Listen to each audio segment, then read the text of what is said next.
I finished my first book of the year. Unfortunately, it was a flop. So when I went to the library last month, I picked up these 3 books. One of them I specifically wanted to grab. The other 2, like, I was just like, oh, something about them grabbed me.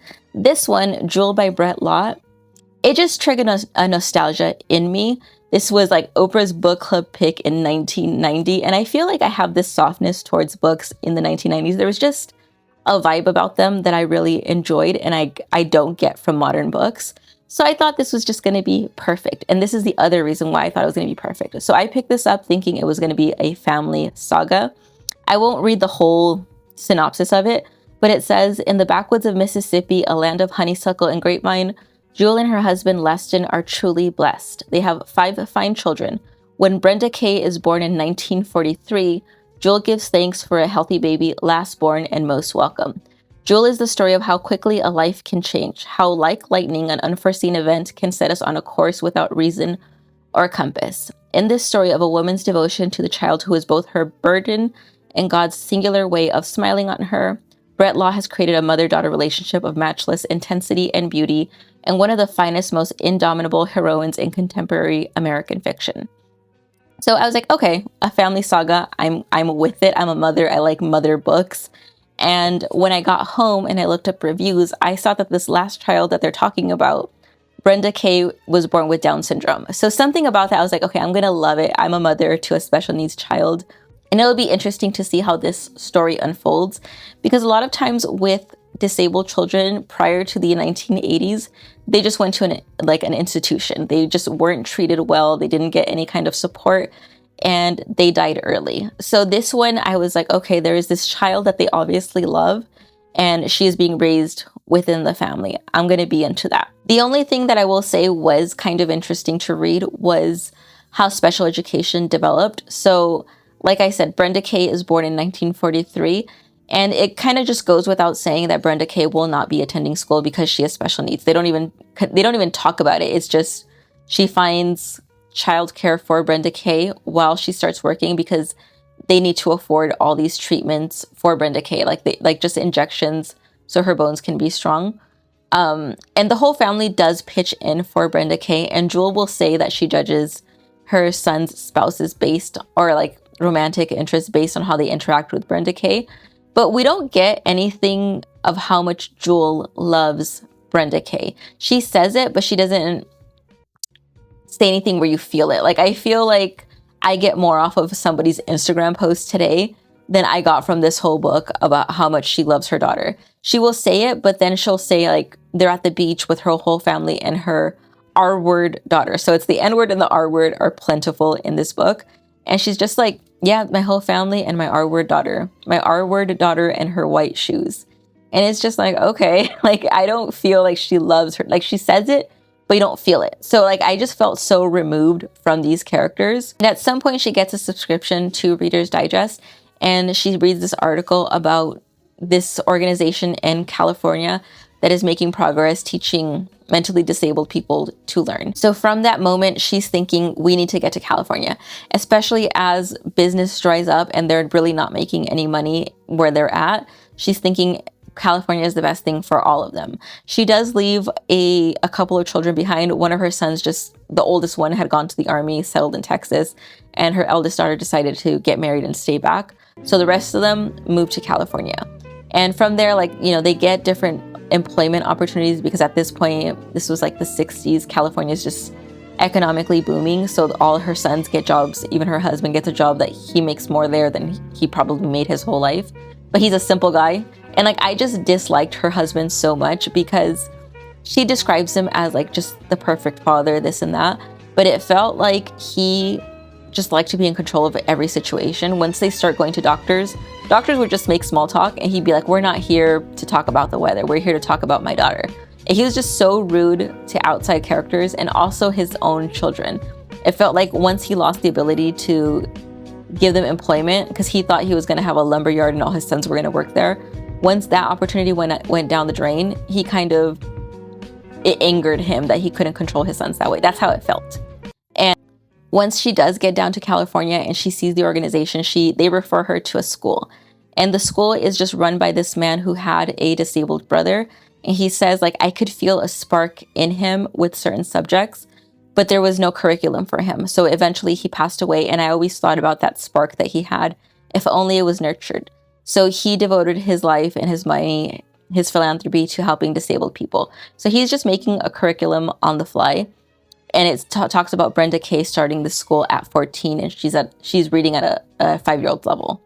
And, you know, whatever, she stays like at a 6-7-year-old level, but they are trying to integrate these kids to the actual public school. And you see about how hard that is because people just don't really know how to act around them. But you see how hard it was for them just to get them in the door. And like for someone like me, like I can appreciate that because Iggy was going to have disabilities from the moment he was born. Like it was without question that he had brain damage. So at 2-3 months, a physical and occupational therapist started coming to the house. At age 3, he was in early intervention and he was already in school. At school, he had an IEP with a speech therapist, occupational therapist, physical therapist, and his special education teacher worked on his goals. So for me, all this stuff was in place by the time he was born. So I can appreciate how hard that must have been prior to all of this. So from that's like the one thing that I took away from this book. And I will say, as far as the N-word and the racism, it does kind of come full circle because in the beginning of the book, she never says cracker. Like she doesn't refer to herself as poor or white trash or anything. But once they're in California, she does use the N-word in front of people. And because it's still the 50s, they're just like, she immediately feels like it was wrong. Like that woman's face changed when she said it. And she's just told, like, please don't use that word, use like something else. And she was just like, okay. And from that point on, she starts to be more open-minded. But when she refers to Mississippi, like when her husband wants to move back, she's just like, we can't go back to that cracker life. There's more those families are more cracker than we'll ever be. And it's just like, she just kind of like flipped. So it's like, okay, once I finished the book and I thought about it, I can see her growth as far as racism goes. It wasn't much. It was the 60s after all. But yeah, like I thought I was going to cry at some point during this book. I was positive, and none of that for me. Like I just was like, okay, once this finished, like I kind of just wanted to see how it ended. And the way it ended was they take Brenda Kay, who at this point is in her 40s, to view a home for other girls with Down syndrome specifically. And they say the people that run that house say, like, we want them all to be about the same needs. That way, like, nobody feels left out. We can equally spend time with each of them and whatever. They don't commit her to that home. They just wanted to see what the options were. And at that point, I was thinking to myself, like, she has 4 other siblings. She has countless nieces and nephews. Like, why would she go to a home, especially when she was not independent, but not to the point where, like, let's say other people that have disabilities, like she can kind of take care of herself.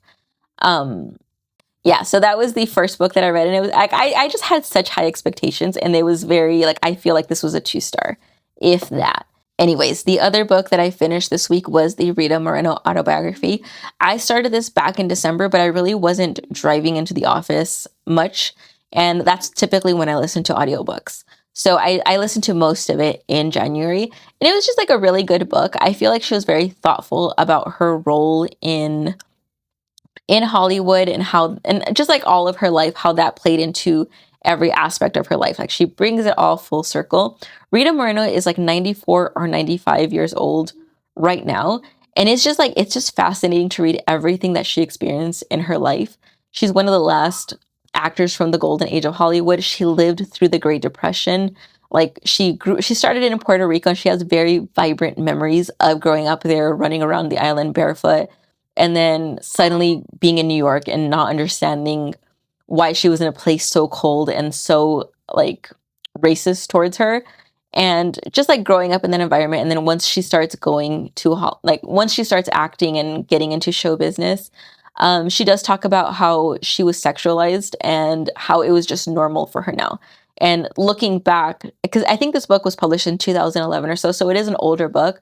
But by that point, she's looking back and thinking about all the interactions she had where someone said something crude to her and she was just like, she just giggled, she just laughed, and she was like, what else could I do in that moment? And she thinks back to these parts that she had in, and she's like, you know what? I know that I was cast because I was like the hot, sexy Latina, and that was basically all I contributed. But like I got my foot in the door. Like for actors her age during that time, she's just like it was either that or nothing, you know. And we kind of paved the way for more brown and black actors to get on into Hollywood. So I don't know. I really liked her book, and so yeah, it was just like a really good autobiography. Like I feel like she shared a lot. Like I feel like a lot of times you read a biography and they're kind of holding back or trying to paint themselves in a certain way, and she just like said all the bad things and the good things, and she was like what she felt about them and what she learned from them, you know. So I feel like that's what makes a really good autobiography. So that one I did enjoy. All right, so those were the 2 books that I read in the first week of January. I do want to try to do a weekly recap, if anything, just because especially towards the end of the year, like there were so many books I read that by the time like I was like, okay, I'll do a monthly wrap up, didn't do that. And I feel like breaking it down into weekly, like I'll have a fresh memory and I can at least talk about it a little bit. So I hope you enjoyed this, and I will see you in the next one.